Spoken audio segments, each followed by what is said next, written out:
Une fois de plus, je vais revenir sur la question de qu'est-ce que l'éveil? C'est une question tellement centrale parce que de la fausse représentation que je peux avoir de l'éveil, je peux m'empêcher d'en profiter pleinement. L'éveil, c'est quoi? C'est l'éveil de la conscience.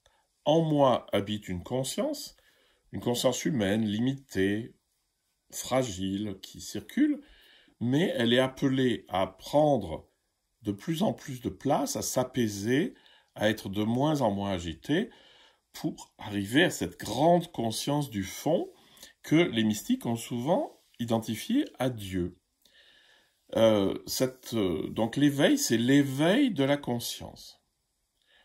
Et l'éveil peut avoir plusieurs formes. C'est comme quand on se réveille le matin, ça peut être assez brutal ou ça peut être plus continu.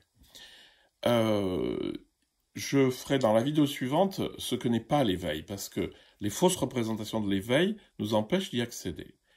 Donc l'éveil, c'est simplement l'éveil de la conscience en moi, par l'observation du monde qui m'entoure et de moi-même, de ce que je suis.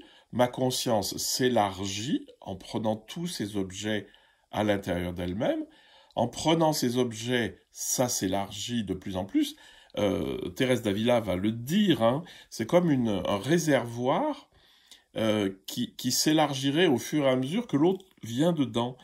Alors elle ne connaissait pas les bâches en plastique, mais c'est que plus vous accueillez de choses dans la conscience, et plus la conscience s'élargit. Donc c'est quand même une image assez simple hein, à percevoir. Donc l'éveil, c'est l'éveil de la conscience, et on verra un peu différents modes que ça peut avoir. C'est tout.